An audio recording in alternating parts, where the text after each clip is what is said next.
কথাই বলে পাপ ছাড়ে না বাপকে। আজকের গল্পটাও কিছুটা তেমন। কালো জাদুর পরিণাম যে কতটা ভয়ানক তা হয়তো এই গল্পের মাধ্যমেই আপনারা জানতে পারবেন। বলতে যাচ্ছি 2018 সালে মুক্তি পাওয়া এমনই একটা ভয়ানক মুভি। গল্পের শুরুতেই আমরা একটা বাড়ি দেখতে পাই। সেখানে হারমান নামের একজন ব্যক্তি, তার স্ত্রীর নাম শ্রী এবং তাদের দুটি সন্তান ছিল। তাদের মেয়ের নাম ছিল ডাইনা এবং ছেলের নাম অ্যান্ডি। প্রতিদিনের মতো সেদিন রাতে শ্রী খাবার রান্না করছিল। সেদিন বাইরে প্রচণ্ড বৃষ্টি হচ্ছিল। তখন শ্রী জানালা দিয়ে বাইরে একজন মহিলাকে দেখতে পায় এবং মনে মনে সে খুব ভয় পায়। তবুও সে সবকিছু উপেক্ষা করে খাবার টেবিলে এসে সবাইকে রাতের খাবার সার্ভ করতে থাকে। এরপর সবাই খাবার খেতে শুরু করে এবং হঠাৎ করে হারমানের গলায় কিছু একটা আটকে যায়। এরপর সে লক্ষ্য করে যে তার গলা থেকে ব্লিডিং হচ্ছে। এটা দেখে শ্রী ভয় পেয়ে যায় এবং শ্রী তখনই ডাইনাকে বলে ডাক্তারকে কল করতে। যতক্ষণে তারা ডক্টরকে ডাকছিল ততক্ষণে হারমানের গলা থেকে একটি কাচের টুকরো বেরিয়ে আসে। ক্রমশই তার অবস্থা খারাপ হতে থাকে। এমন সময় সেখানে তার ছেলেও উপস্থিত হয়ে যায়, কিন্তু কোনোভাবেই তারা হারমানকে বাঁচাতে পারেনি এবং সেখানেই তার মৃত্যু হয়ে যায়। পরবর্তী সিনে সবাইকে আমরা একটি কবরস্থানে দেখতে পাই। হারমানকে কবর দেওয়ায় তার স্ত্রী অনেকটাই ভেঙে পড়েছিল। সে এতটাই ভেঙে পড়েছিল যে নিজেকে কোনোভাবেই সামলাতে পারছিল না। এরপর যখন তারা বাড়িতে ফিরে আসে তখন তাদের বাড়িতে থাকা সকলেই নিজ নিজ বাড়িতে ফিরে যায়। কাঁদতে কাঁদতে শ্রী যখন তার নিজের রুমে আসে তখন টেবিলের উপর সেই কাপড়ের টুকরোটি দেখতে পায়, যার মধ্যে ছিল কাচের সেই ভাঙা অংশ যেগুলো হারমানের গলা থেকেই বেরিয়েছিল। শ্রী সেগুলোকে যত্ন করে তার কাছে স্মৃতি হিসেবে রেখে দেয়। পরবর্তী সিনে আমরা দেখি শ্রী নিজের বাড়ির লোকদের জন্য খাবার বানাচ্ছিল এবং তার সাথে তার মেয়ে ডাইনাও ছিল। এরপর ডাইনা হঠাৎ লক্ষ্য করে যে দরজার ওপাশে একজন লোক দাঁড়িয়ে রয়েছে এবং তাকে দেখা মাত্রই ডাইনা একটু অবাক হয়ে যায়। ওই লোকটির নাম ছিল সেলিম, যে গার্ডেনিং আর প্লাম্বিং করেই জীবনযাপন করত। তাই শ্রী তার ঘরে যে লিকেজটি হয়েছিল সেটা রিপেয়ারিং করার জন্য সেলিমকে ডেকেছিল। শ্রী যখন তাকে জিজ্ঞাসা করে যে আমার কাজটা তুমি শেষ করেছো, সেলিম তাকে বলে যে আমি ওই কাজটা কালকেই করে দিয়েছি। একথা বলে সেলিম সেখান থেকে চলে যায়। এর কিছুক্ষণ পর আমরা দেখি অ্যান্ডি তার গার্লফ্রেন্ডকে নিয়ে তাদের বাড়িতে আসে। তার গার্লফ্রেন্ডের নাম ছিল হানু। সেদিন আবার মুষলধারে বৃষ্টি নেমেছিল। অ্যান্ডি আর হানু একটা ঘরে বসে পিয়ানো বাজাতে থাকে, কিন্তু হঠাৎ করে রান্নাঘর থেকে একটা আওয়াজ ভেসে আসে। সেই আওয়াজটা শোনার পর সবাই রান্নাঘরে চলে আসে। গিয়ে দেখে যে মেঝেতে শ্রী পড়ে আছে। তখন সবাই মিলে তাকে ঘরে নিয়ে আসে এবং রাতে শ্রী খেয়াল করে যে তার পায়ে অদ্ভুত কালো রঙের দাগ পড়ে গিয়েছে। এটা দেখে সে কিছুটা অবাক হয়ে যায় এবং অবশেষে সে ঘুমাতে চলে যায়। কিন্তু অদ্ভুত বিষয় হচ্ছে সিলিংয়েও একই দাগ দেখতে পায় যেটা তার পায়ে হয়েছিল। সকালে ঘুম থেকে উঠে সে সেলিমকে আবার ডেকে পাঠায় যে তার ঘরে যে লিকেজটা হয়েছিল সেটা ঠিক করে দেওয়ার জন্য, কারণ শ্রীয়ের মনে হচ্ছিল যে তার পায়ের এই দাগটা ঘরে থাকা লিকেজের কারণেই হয়েছে। সেলিমকে সকল কাজ বুঝিয়ে দিয়ে শ্রী তখন রান্নার কাজে ব্যস্ত হয়ে যায়। তখন তার ছেলে অ্যান্ডি সেখানে চলে আসে এবং অ্যান্ডি তাকে বলে যে আজকে তুমি চিকেন বানাও। একথা শুনে শ্রী তাকে বলে যে তোমার বাবার মৃত্যুর পরে আমি চিকেন বানানো ছেড়ে দিয়েছি। একথা বলতে বলতে সে অ্যান্ডির রুমের দিকে যায় এবং গিয়ে দেখে সেখানে কেউ নেই। এরপর রান্নাঘর থেকে আওয়াজ ভেসে আসে এবং উকি দিয়ে সে যখন টেবিলের দিকে তাকায় দেখে রান্না করা সমস্ত খাবার টেবিলের উপর থেকে একা একাই নিচে পড়ে যাচ্ছে। আর এটা দেখে সে খুব ভয় পেয়ে যায়। এরপর হঠাৎ তার চোখ পড়ে জানালার দিকে, কিন্তু এরপর অ্যান্ডি তার সামনে চলে আসে। সে অ্যান্ডিকে জিজ্ঞাসা করে যে এর আগে তুমি কি বাসায় এসেছিলে? অ্যান্ডি একথা শোনা মাত্রই তাকে বলে যে না, আমি এই মাত্রই বাসায় এসেছি। তখন শ্রী তাকে বলে যে তাহলে চিকেন বানাতে আমাকে কে বললো? অ্যান্ডি তখন তাকে বলে যে আমি তোমাকে কোনো কিছুই রান্না করতে বলিনি, আমার মনে হয় তুমি খুব ক্লান্ত হয়ে পড়েছো। একথা বলে অ্যান্ডি মাটিতে পড়ে থাকা খাবারগুলো পরিষ্কার করতে থাকে। আর পরিষ্কার করতে করতে সে তার মাকে বলে যে আজকে হানুম বাড়ি থেকে খাবার বানিয়ে নিয়ে আসবে, তাই আজকে তোমার রান্না করার দরকার নেই। এর পরের সিনে আমরা দেখতে পাই হানুম তার বাড়ি থেকে নানা রকম খাবার রান্না করে নিয়ে আসে। খাবার শেষ করে সবাই গল্প করতে থাকে। তখন শ্রী চেয়ারে বসে একা একাই বিড়বিড় করে কিছু বলতে থাকে। আর তখনই আকাশে বিদ্যুৎ চমকে বৃষ্টি শুরু হয়ে যায়। এরপর হানুমকে সে বলে যে বাইরে প্রচন্ড বৃষ্টি হচ্ছে, তাই আজকের রাতটা তুমি আমাদের বাসায় থেকে যাও। এরপর ডাইনা হানুমকে তার রুমে নিয়ে যায়। মাঝরাতে হঠাৎ শ্রীয়ের ঘুম ভেঙে যায় এবং রুমের ভিতর সে কালো ছায়া দেখতে পায়। এটা দেখার পর সে সেন্সলেস হয়ে সেখানেই পড়ে যায়। সকালে মায়ের এমন অবস্থা দেখে তাকে ডক্টরের কাছে নিয়ে আসে। এরপর ডক্টর কিছু ওষুধ লিখে তাকে বাড়ি পাঠিয়ে দেয়। বাড়িতে আসার পর শ্রী যখন টেবিলে বসে চা খাচ্ছিল তখন সেলিম সেখানে আসে। সেলিম এসে তাকে বলে যে আমি তোমাদের বাড়ির লিকেজ ঠিক করে দিয়েছি আর আজকেই এখানে আমার শেষ কাজ, এরপর আমি অন্য কোথাও নতুন কাজের জন্য চলে যাব। পরবর্তী সিনে সবাই মিলে খাবার টেবিলে বসে খাবার খাচ্ছে। তখন ডাইনা হঠাৎ করে বলে ওঠে যে আমি কাল স্কুলে যাব না। শ্রী তখন বলে যে আমি এখন ঠিক আছি, তুমি কালকে স্কুলে যাও, শুধু শুধু স্কুলটা মিস করো না। পরের দিন সকালে যে যার মতো স্কুল কলেজে চলে যায়। শ্রী তখন জঙ্গলের রাস্তা ধরে জারবোর বাড়িতে পৌঁছে যায়। আসলে জারবো ছিল একজন কালো জাদুর তান্ত্রিক। জারবো শ্রীকে দেখার পর বলে যে 20 বছর পরে হঠাৎ আমাকে কেন তোমার মনে পড়লো। তখন শ্রী তাকে বলে যে আমার সাথে কিছু অদ্ভুত ঘটনা ঘটছে, তাই আমি সাহায্যের জন্য তোমার কাছে এসেছি। জারবোর ঘরটা ছিল লাল আর চারিদিকে আগুন জ্বলছিল। এরপর জারবো তার হাতে একটি মুরগির ডিম দিয়ে কিছু মন্ত্রপাঠ করতে থাকে এবং জারবো তাকে ডিমটি ফাটাতে বলে।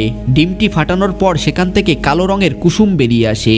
এটা দেখেই জারবো তাকে বলে দেয় যে কেউ তোমার উপর ভয়ানকভাবে কালো জাদু করেছে, যার জন্যই তোমার সাথে এরকম অদ্ভুত ঘটনা ঘটছে। আর এই কালো জাদু যদি খুব শীঘ্রই ধ্বংস করা না যায় তাহলে ভয়ানক কিছু তোমার সাথে ঘটতে চলেছে।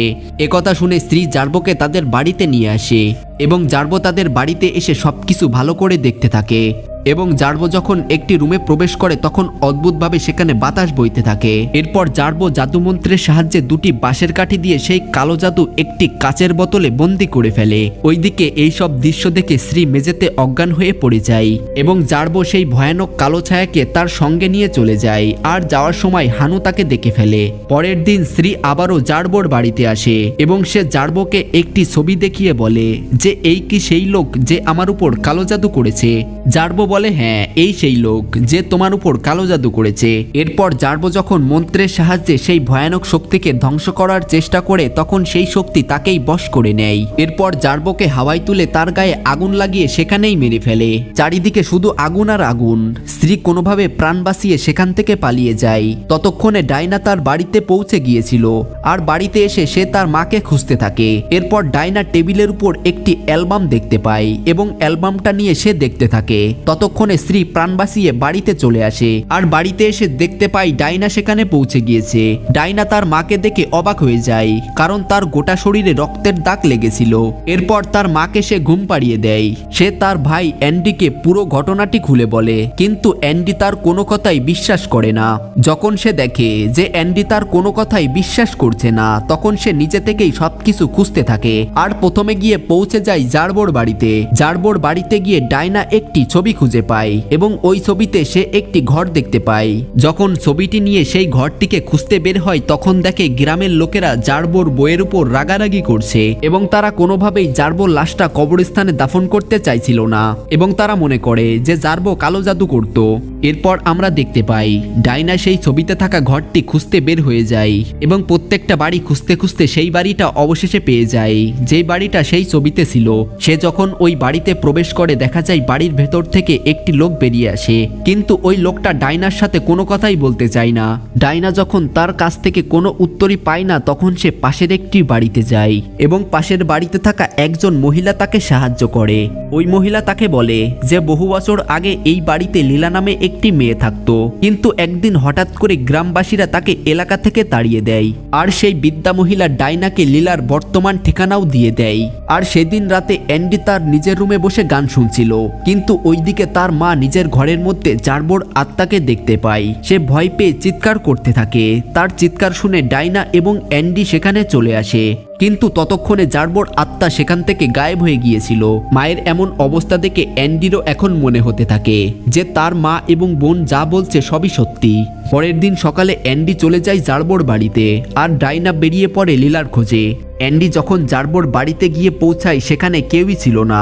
যখন সে ওই বাড়ি থেকে বাইরে বেরিয়ে আসে তখন একজন মহিলার সাথে তার দেখা হয়। ওই মহিলা তাকে বলে যে জারবোকে কবর দেওয়া হয়েছে ওই জঙ্গলের ভিতরে। তার কথা মতো অ্যান্ডি সেখানে গিয়ে পৌঁছায়, কিন্তু সেখানে গিয়ে দেখে যে কবরের মধ্যে জারবোর লাশ নেই। এটা দেখে তার আর বুঝতে বাকি রইল না যে তাদের মা আর সুরক্ষিত নেই। এক মুহূর্তের জন্য দেরি না করে অ্যান্ডি ছুটে যায় তার মায়ের কাছে। পরের সিনে আমরা দেখি ডাইনা পৌঁছে যায় ওই বাড়ির ঠিকানায় যেখানে লীলা নামের ওই মহিলাটি থাকতো। বাড়িটা খুঁজে পাওয়ার পর ডাইনা তার ভাইকে ফোন করতে থাকে, কিন্তু অ্যান্ডি জঙ্গলের অনেকটাই গভীরে ছিল, তাই নেটওয়ার্কের কারণে সে তার ভাইকে ফোনে পায় না। এরপর তারা দুজনেই বাড়ি চলে আসে, কারণ তাদের উদ্দেশ্য একটাই ছিল, তাদের মাকে কোনো না কোনোভাবে বাঁচাতেই হবে। ডাইনা বাড়িতে এসে তার মাকে কোথাও খুঁজে পাচ্ছিল না। আর তখনই দেখা যায় স্ত্রী তার রুমের ভিতর জারবোর আত্মাকে দেখতে পায়, আর জারবোর আত্মা তাকে বলে যে গলায় ফাঁস লাগিয়ে আত্মহত্যা করতে। এরপর অ্যান্ডি তার বাড়িতে পৌঁছে যায় এবং বাড়িতে এসে সে প্রথমেই হানুমকে দেখতে পায়। হানুমকে দেখার পর সে তাকে জিজ্ঞাসা করে যে আমার মা কোথায়। তখন হানুম তাকে বলে যে তোমার মা হয়তো তার নিজের রুমেই আছে। এরপর অ্যান্ডি চলে যায় তার মায়ের রুমের দিকে আর দরজা ভেঙে রুমে ঢোকার চেষ্টা করে। দরজাটা ভাঙার পর সে দেখে যে তাদের মা সেখানে নেই, কিন্তু ডাইনা সেখানে সেন্সলেস হয়ে পড়ে রয়েছে। এরপর ডাইনাকে তার রুমে নিয়ে এসে ঘুম পাড়িয়ে দেয়। এসব ঘটনা দেখে হানুম অবাক হয়ে যায় এবং সে অ্যান্ডিকে বলে যে তোমাদের বাসাটা মোটেও নিরাপদ নয়। তাই হানু সবাইকে নিয়ে তাদের বাড়িতে চলে আসে। এরপর তার বোনকে হানুমের রুমে ঘুম পাড়িয়ে দেয়, কারণ ডাইনার শরীরটা তখন জ্বরে পুড়ে যাচ্ছিল। এরপর অ্যান্ডি, হানুম এবং তার মা রত্না সবাই মিলে রাতের খাবার খেতে থাকে। খাবার শেষে অ্যান্ডি যখন একা একা বসেছিল তখন টেবিলের উপর একটা অ্যালবাম দেখতে পায় এবং সেই অ্যালবামে একই ফটো দেখতে পায় যেগুলো তার কাছে আগে থেকেই ছিল, এবং সে রুমের ভিতর একটি ডায়েরি খুঁজে পায়। এরপর সে জানতে পারে যে রত্নার আসল নামই লাইলা। এটা দেখার পর অ্যান্ডি খুব ভয় পেয়ে যায় এবং তার বমি শুরু হয়। এরপর সে ওয়াশরুমে গিয়ে একটি কাচের বোতল খুঁজে পায় যেটা আগে সে জারবোর বাড়িতে দেখেছিল। এরপর অ্যান্ডি ওই কাচের বোতলটিকে তার সাথে রেখে দেয়। অ্যান্ডি যখন রুমে বসে ভাবছিল যে এখন কি করা যায়, তখন হঠাৎ করে সে লাইলার পায়ের আওয়াজ শুনতে পায়। সে কোনো কথা না বলে চুপ করে থাকে।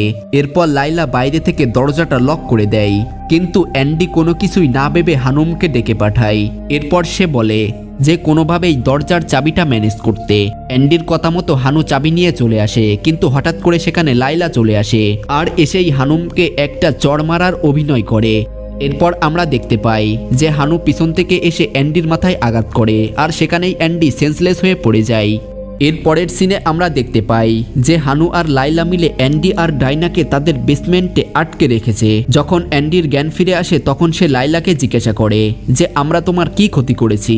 এটা শোনার পর লাইলা তাকে বলে যে তোমার মা মোটেও একজন ভালো মানুষ নয়, তোমার মায়ের জন্য আমাদের পুরো ফ্যামিলি ধ্বংস হয়ে গেছে। এরপর আমরা ফ্ল্যাশব্যাকের কিছু সিন দেখতে পাই যেখানে শ্রী এবং লাইলা খুব ভালো বন্ধু ছিল এবং লাইলা হারমানের মধ্যে একটা সম্পর্ক গড়ে উঠেছিল, যার ফলে লাইলা প্রেগনেন্টও হয়ে গিয়েছিল। অন্যদিকে শ্রীও হারমানের প্রেমে পড়ে গিয়েছিল, তাই কালো জাদু করে সে হারমানকে নিজের বশে করে নেয়। এরপর হারমান ও শ্রী দুজনেই বিয়ে করে ফেলে। অন্যদিকে লাইলা প্রেগনেন্ট ছিল, তাই সমাজের নানা লোক তাকে বাজে কথা বলতে থাকে। এরপর দেখা যায় লাইলা খুব কষ্ট করে একটা গ্রামে এসে থাকতে শুরু করে। এরপরে দেখা যায় লাইলার বসে ছিল শ্রী এবং লাইলার কথা মতো সে সমস্ত কাজ করছিল। ডাইনার সাথেও ভয়ানক কালো জাদু করা হয়, যার ফলে ডাইনা নিজে নিজেই ফাঁসি লাগাতে যায়। এটা দেখে শ্রী আর অ্যান্ডি খুবই কাঁদতে থাকে এবং লাইলার কাছে ক্ষমা চায়, কিন্তু লাইলা কোনোভাবেই তাদেরকে ক্ষমা করতে চায় না এবং সে বলে যে তোমাদের সবাইকে এখন মরতে হবে। এরপর দেখা যায় শ্রী জারবোর কবরে চলে যায় এবং জারবোর কবরে নিজেই নিজের কবরস্থ করে নেয়। এরপর অ্যান্ডি কোনোভাবে তার হাতের বাঁধনটা খুলে ফেলে আর সে আগে থেকেই লাইলা এবং হানুমের ব্যবহার করা কাপড়ের টুকরো ওই কাঁচের বোতলে ভরে রেখেছিল। এরপর হানুম যখন অ্যান্ডির পাশে আসে তখন অ্যান্ডি তাকে লাথি মেরে সরিয়ে দেয় এবং তার মা লাইলাকেও লাথি মারে এবং ওই কাঁচের বোতলটা আগুনের মধ্যে ফেলে দেয়, কারণ ওই কাপড়ের টুকরোটা মা এবং মেয়ে দুজনেই ব্যবহার করেছিল। তাই তাদের সমস্ত কালো জাদু আগুনে পুড়ে এখানেই শেষ হয়ে যায়। অ্যান্ডি তখন তার বোন ডাইনাকে বাড়ির বাইরে নিয়ে আসে আর তার মাকে বাড়ির বাইরে ওই জঙ্গলের ভিতর খুঁজতে থাকে, কারণ তাদের মা চলে এসেছিল ওই কবরের ভিতর। এরপর অ্যান্ডি আর ডাইনা মিলে তাদের মাকে সেখান থেকে বাঁচিয়ে নেয়। মুভির শেষ পর্যায়ে আমরা দেখতে পাই কেউ একজন অ্যাম্বুলেন্সে করে হানুম আর লাইলাকে নিয়ে যাচ্ছিল, আর সেটা কেউ নয়, সেলিম ছিল। আর এই সেলিমই শ্রীয়ের বাড়ি থেকে বিভিন্ন জিনিসপত্র লাইলাকে দিয়ে কালো জাদু করতে সাহায্য করেছিল। আর অ্যাম্বুলেন্সের ভেতর থেকে লাইলা তার হাতটা বাইরে বের করে দেয় আর মুভিটি এখানেই শেষ হয়ে যায়। তো আজকের গল্পটা আপনাদের কেমন লেগেছে অবশ্যই কমেন্ট করে আমাদেরকে জানাতে ভুলবেন না।